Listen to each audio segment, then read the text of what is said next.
मंडळी नमस्कार. निवेदक रुपेश वाळके यूट्यूब चॅनलमध्ये स्वागत आहे.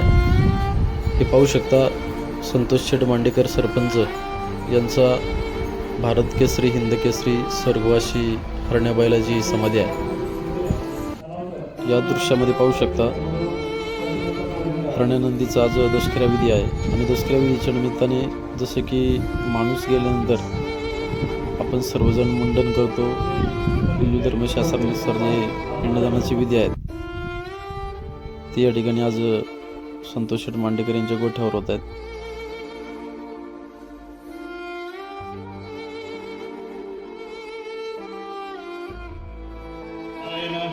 सोनभाऊ महाराज घाटे आपल्याला विनंती आहे, आपण समोर येते. तसेच हरिभक्त परायण प्रवीण महाराज मांडेकर आपण ज्ञानेश्वरीचं पूजन करण्यासाठी समोर येते. तसे जाधव साहेब आपणालाही विनंती आहे, आपण प्रतिमेचं पूजन करण्यासाठी तसेच ज्ञानेश्वरीचं पूजन करण्यासाठी समोर येते. तसे करमशेठ मिंडे तसे पुणे जिल्हा माजी पोलीस अधिकारी दिलीप भाऊ नांदेकर पाटील आपणालाही विनंती आहे, आपण ज्ञानेश्वरीचं पूजन करण्यासाठी तातरावून माझी सरली हयात नको मोकलूस आता मला उतार वयात नाही ओढवत राजा चार पाऊल नांगर नको म्हणूस डंगर नको म्हणूस डंगर. आता मला आवत उडवत नाही, आता मला बारी लावता येत नाही, मला एखादी शिवी नको सोडून वाईट वाटत आहे. अरे माझा गाल वायाशीन तू चारला शिकुळ कधी घातलीस माळ कधी घातलीस झुल.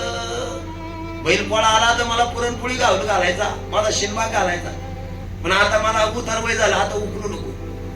अशा गोड आठवणींचे मी करीन रवंत मला मरण येऊ दे तुझे कुशल चिंतित. तुझ्या दावणीला मला मरू दे, मी तुला आशीर्वाद देईन. नाही बैलाची अपेक्षा आहे म्हणून बैल नाही वापायचा. लय प्रेम करतात बैल. राम हरे राम राम राम हरे हरे हरे कृष्ण कृष्ण कृष्ण हरे हरे.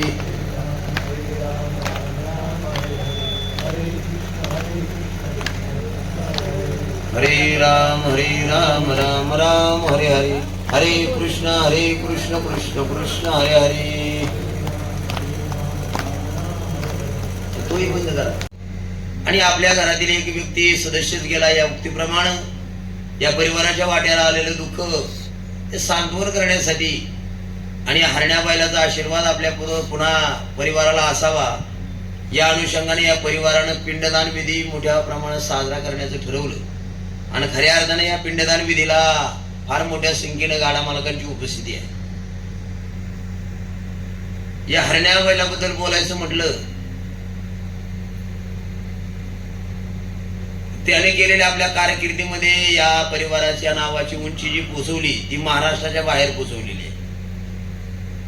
प्रत्येकाच्याच गोठ्यामध्ये नंदी आहे, प्रत्येकाकच गाड्याची बैल आहेत, पण म्हणतात या हरण्याचं कौतुक करायचं असं आहे. कारण आमचा तानाजी माणूस रे कोंडाणा घ्यायला गेला तर परत आला नव्हता म्हणून त्याची कीर्ती आहे. अभिमन्यूला रणांगणात मरण आलं होतं म्हणून त्यांची कीर्ती आहे. किती जगला याच्यावर आयुष्याची कीर्ती ठरली नाही, कसं जगलात. तसं हरण्याचं मनाला चटका लावून जाणं एवढ्यासाठी ज्या दिवशी तो गेला त्या दिवशी तो घाटाचा राजा होता आणि आनंदाच्या क्षणाला त्याचं जाणं आहे. एका बाजूला आनंद आहे आणि त्याचं जाणं आहे चटका लावून जाणं आहे. म्हणून परिवारासाठी दुःख सहज आहे.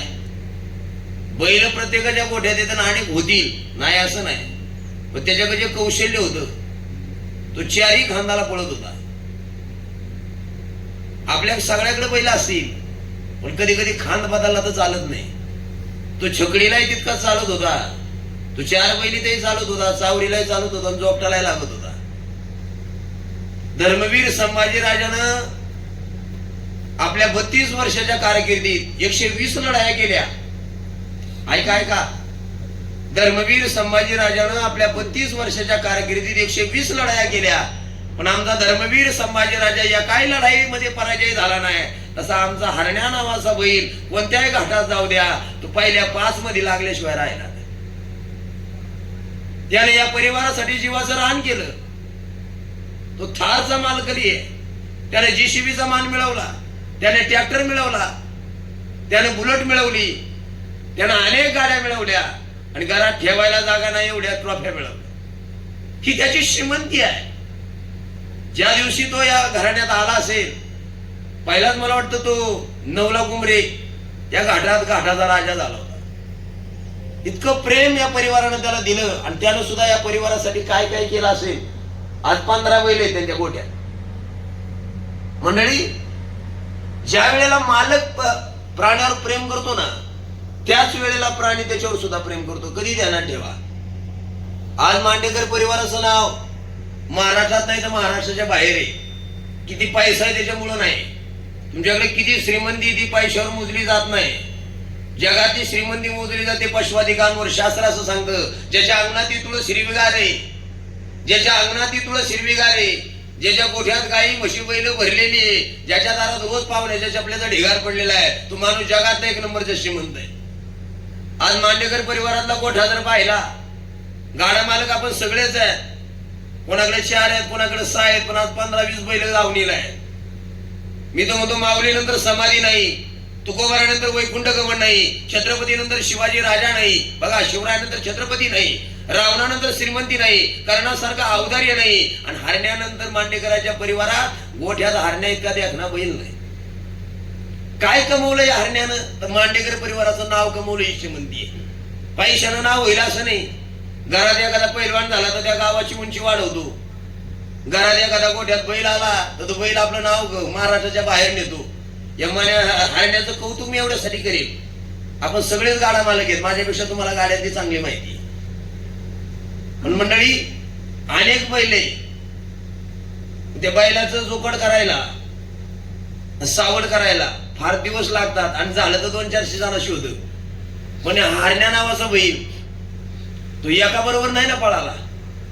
आज महाराष्ट्रात जेवढे प्रसिद्ध गाडा मालक आहे, जेवढे 1 नंबरचे, जेवढे फायनल सम्राट आहे, आणि जेवढे गाठाचा राजा म्हणून मान मिळवणारे, सगळ्या बैलांबरोबर हरण्या झुकला.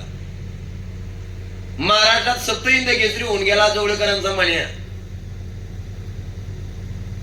तुझा तर सप्तहिंद केसरी होता आणि त्या सप्तहिंद केसरी बरोबर सुद्धा हरण्या घाटात पळाला होता. तितकाच आतून म्हणून हा सुद्धा दुसरा सप्तहिंद केसरी. आणि मान्याचाही मान प्रवचनाचा मला मिळाला गाडीसाहेब महाराज. आणि आज हरण्याचाही मान मला जर मिळत असेल तर मी आवर्जून सांगेन. बघा व्हिडिओ होतं याच. या महाराष्ट्रात अनेक कीर्तनकार रामायणाचार्य, अनेक कीर्तनकार भागवताचार्य, कोणी वाणीभूषण आहे, कोणी शब्दप्रेमी आहे, कोणी स्वर भास्कर आहे, कोणी स्वर अलंकार आहे, कोणी कीर्तन केसरी आहे, कोणी चिंतन केसरी आहे. सगळ्यांना ऐकून ठेवा. अनेक कंते केसरी असू द्या, पण आज हा भगड्या सप्तहिंद केसरी, सप्तहिंद केसरी बैलानं मला मान दिलाय. बाकी काय मला संशय शिकायला मिळालं नाही. मी शिकलो ते जनावरापाठी शिकलो आणि मला मोठं केलं ते प्राण्यानंच केले. म्हणून मला त्यांचा आशीर्वाद येतो. महादेवाचा नंदी. आणि ज्याला आशीर्वाद मिळाला, बघा आपल्या शेतकऱ्याला बैल का, जुन्या जाणत्या माणसाला विचारा, बैल पाळायला परवडत नाही लोक म्हणतात. पण आमचा शेतकरी काय करतो, स्वतः उपासमार करतो पण बैलावर प्रेम करतो. का? लोक म्हणले ट्रॅक्टरनं शेती होत नाही का? अरे ट्रॅक्टरनं शेती होते, ट्रॅक्टरनं उत्पन्न मिळवता येतं, पण ट्रॅक्टरनं उत्पन्न झालेल्या अन्नधान्याला आशीर्वाद नाही. पण बैलाचा खोर आपल्या जमिनीला लागू द्या आणि त्या बळीचा आशीर्वाद आपल्याला मिळू द्या, काहीच कमी पडत नाही. हा बळीराजाचा आशीर्वाद. ट्रॅक्टरनं शेतीचं उत्पन्न वाढेल, पण तुमच्या घरामध्ये आजार वाढतील आणि मिळालेला पैसा आजाराला खर्च होईल. पण एकदा प्राण्यानं दिलेला आशीर्वाद असू द्या, रोगराई येत नाही. ही शेतकऱ्याची कमाई. म्हणून गोठ्यात पशु असले पाहिजे, प्राणी असले पाहिजे. लय प्रेम करा या प्राण्यावर. मी प्राण्यावरच प्रेम केलं. मी जो कीर्तनकार म्हणून आहे ना, आज बैलगाड्या मालक असतील, कोण्या बैलाचा दावा असा आवर्जून मेंढे महाराजाला दिलं जातं. याचं कारण एवढंच आहे, मी लहानपणापासून बैलच सांभाळले. महाराज मला बी लय आवड होती रुपेश भाऊ बैलांची, लय आवड. लहानपणात तेच करायचो. मला आश्चर्य वाटतं या परिवाराचं, मांडेकरांचं, सरपंचाचं. का माहितीये का, प्रत्येक शेतकरी आपण कुठल्या तरी बाजारावरून बैल आणतो, बाजारावरून आणतो. बघा का स्वस्त पडतील. खरसुंडीला जातील, पंढरपूरला जातील, कर्नाटकला जातील, लांब लांब जातील.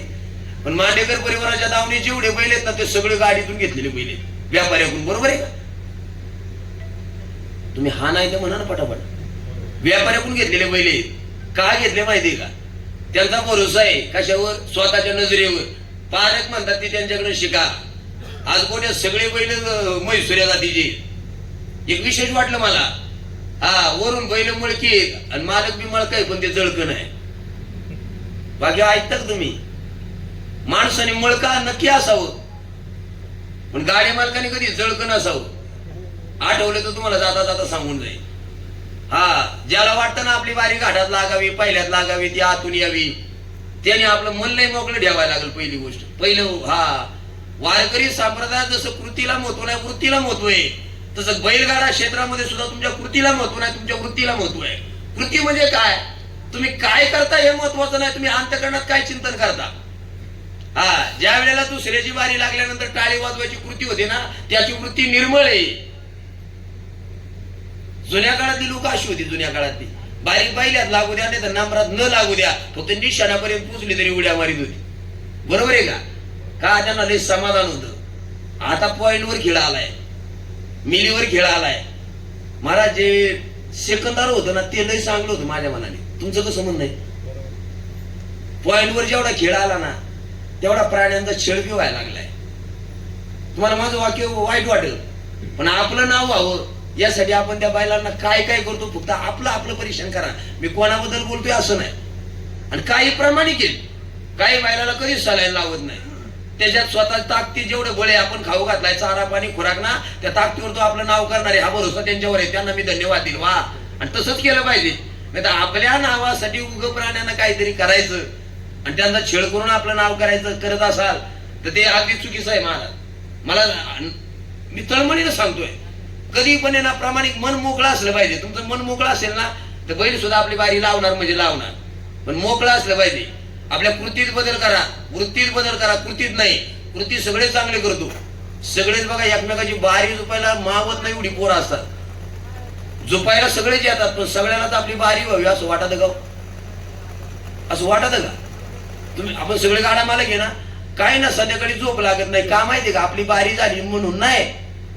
हे काही ना संध्याकाळी झोप लागत नाही, आपली बारी झाली नाही म्हणून झोप लागत नाही, दुसऱ्याची लय आतून झाली म्हणून टेन्शन. मला कळालं तर बघा, शे टेन्शन मोकळं व्हायचं. जेव्हा दुसऱ्याची बारी लागल्यावर तुम्हाला आनंद होईल ना, तेव्हा एका दिवशी आपली लागली. ही वृत्ती बदलायची गाड्या मालकानं. बैलाचा छळ थांबवायचा, बैलावर इतके प्रेम करा. अरे छत्रपती शिवाजी राजानं वाघा नावाच्या कुत्र्यावर प्रेम करावं. कोणावर? शास्त्र म्हणतं भूतदया गायी पशुचे पालन तालेल्या जीवन वना माझी. तुम्ही जेव्हा घरातल्या गोठ्यातल्या प्राण्यांवर प्रेम कराल ना, त्यांचा आशीर्वाद एवढा मोठा आहे. ज्या वेळेला छत्रपती शिवाजी राजाचं वैकुंठगमन झालं, जाणं झालं राजाचं, रायगडावर त्यांची चिता रचली होती. ज्या वेळेला आमचा छत्रपती शिवाजी राजा चितेवर ठेवला गेला, मला सांगा साधा रडत होता का महाराष्ट्र? आपलं काळीच होतं महाराष्ट्राचं. जर छत्रपती शिवाजी राजाचा अवतार महाराष्ट्रात झाला नसता तर मंदिराचा कळस अंगणात तुळस वारकऱ्याच्या गळ्यातली मला पाहायला मिळाली नसती. आपल्या दिवसाच्या आया पण इथं विषयाला टांगली जात होती. वाचवलं आमच्या राजानं. फुकट राजाचं नाव आहे का? फुकट जे जे कार्य का? कोणाही मंदिरात राजाचाच फोटो आहे, कोणाही चौकात शिवाजी राजाचा चौक आहे, आणि शिवजयंतीला शिवाजी राजाच्या नावाचा घोषित दुसरा राजाच झाला नाही का? पण एकच राजा असा झाला, स्त्रीला नाचवणारे कैक राजा झाले, पण स्त्रीला वाचवणारे एकच राजा आहे, तो शिवाजी राजा आहे. म्हणून राजाच्या नावाची कीर्ती.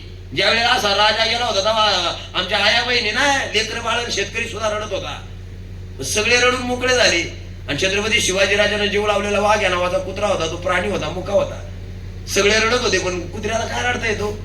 तुम्हाला सगळे मन मोकळं करतात, एकमेकाशी वार्ता करतात, बोलून मोकळं होतात, रडून मोकळं होतात. मी काय करावं? त्या वाघ या नावाच्या कुत्र्याला कळालं आपला राजा राहिला नाही, आता मला जगायचंच नाही, चितेत उडी टाकली. एवढा प्राणी माणसावर प्रेम करतो, हे उदाहरण आहे. म्हणून कोणाचे बैल बारी लावतो, ज्याने त्या बैलाला प्रेम लावलंय तोच पुढचा आहे का? प्राणी किती प्रेम करतात त्याच्यासाठी रामायणातला एक मुद्दा सांगतो. रामायणात मी एक प्रसंग वाचला होता. ज्या वेळेला रामप्रभू वनवासाला चालले होते गाठी महाराज. वनवासाला जाताना त्याचा बाप राजा दशरथ तुम्हाला माझा राम अनवाणी पाहायला चालला तर मला नाही पाहायचं. सुमंता प्रधानाला बोलावलं. माझ्या राम लक्ष्मणाला सीतेला रथात गेला. रथात माझ्या डोळ्यासमोर तरी ते रथात जाऊ दे म्हणून राम लक्ष्मण आणि सीता माझ्या रथात बसून चालले होते. माई जाता जाता शरयूच्या तीर लागला. वनवासाला जायचं होतं, जंगल लागलं, नदी लागली, आणि तिथं पहिला मुक्काम झाला. मुक्काम झाल्यावर रामप्रभूला झोपच नाही, लक्ष्मणाला झोप नाही, पाठच जागे. आणि सुमंताला सांगितलं, सुमंता ही सगळी प्रजा झोपली, आता आम्ही निघून जातो पुढच्या प्रवासाला. यांना रथात घालून परत माघारी घेऊन जा. वनवास फक्त तिघाला आहे, सगळे अयोध्या वनवासाला गेली तर माझा बाप जगायचा नाही. हे बापावरचं प्रेम. तू माघारी जा, बापाला समजून सांग, नाही तर तू माझ्या आईची हत्या करील, पाप लागेल. मग त्यावेळेला सुमंत नाविलाजानं माघारी आलता. आता राम लक्ष्मण सीतामाई गेले वाणा, पण माघारी सुमंत रथ घेऊन चालला होता. आणि उन्हाळ्याचे दिवस होते, दुराळ्यातून रथ चालला होता, पण रथाच्या बाजूला फुफाटा उडत नव्हता. हा सुमंत म्हणला दुराळ्यातून रथ चालला तरी फुफाटा उडत नाही, नेमकं काय? त्याने रथाच्या चाकाकडे पाहिलं तर रथाच्या चाकाला पेंड लागत होता. सुमंताला कळा ना, पाऊस पडला नाही, पावसाच्या सरी झाल्या नाही, पेंड कसा लागतोय. तेव्हा रथ थांबवला आणि त्या रथाला त्यांनी प्रदक्षिणा घातली. तेव्हा त्याच्या ध्यानात आलं, ते 4 घोडे रथाला झोपले होते, ते 4ही घोडे रडत होते. मग सुमंताच्या ध्यानात आलं, आपण रामाला वनवासाला सोडून चाललो म्हणून घोड्यांना दुःख झाले. बघा, प्राणी का नाही प्रेम करत? रामावर प्रेम होतं, त्या घोड्यांचं लागले रडायला. सुमंत सुद्धा त्याच्या गाड्यात पळून रडला. अश्वराजानो, जगाचा बाप आपण जगाला सोडला आणि मागं चाललो म्हणून रडता. पण नाविलाज आपल्याला रामानंच सांगितलंय मागं जा, रडू नका, समजावून आणलं घरी. घरी आल्यावर सुमंताने घोडे सोडले आणि अश्वशाळेत बांधले. अश्वशाळेत बांधले आणि सुमंत घरी आला. दुपार झाली, घोड्याला पाणी घेऊन बांधलीत गेला. घोडे पाणीच पिना. अरे बाबा हो, राम आपल्याला आशीर्वाद देईल, तुम्ही पाणी प्या. नाही पिले. संध्याकाळी खुराक नेला, नाही खाल्लं. ऐका ऐका केवढं प्रेम. 1-2 दिवस खुराक नाही घाला, पाणी नाही पिले. 14 वर्ष 56 दिवस घोडेच उपाशी राहिले. आई घोडे रामासाठी. आपल्याला माहिती आहे त्याची आई उपाशी होती, सुमित्रा नावाची, कौशल्या नावाची आई उपाशी होती, लक्ष्मणाची पत्नी उर्मिला उपाशी होती. नाही त्या दोघी तो होत्याच, पण याचं घोडे सुद्धा उपाशी होते 14 वर्ष 56 दिवस. आणि ज्या दिवशी जगाचा बाप आला, घरी आल्यावर सोन्याचं सिंहासन मिळालं होतं, सोन्याच्या सिंहासनावर राम बसला. पण ते सुमंत नावाचे प्रधान जवळ गेले, म्हणले रामा, अहो तुम्हाला वनवासा सोडायला आलतो ना, तेव्हा ज्या घोड्यांच्या रातातून आपण गेलतो, त्या घोड्याने 14 वर्ष अन्न खाल्लं नाही हो, सगळ्यांना तुमची वाट बघत. अरे काय आनंद झाला रामाला. पळत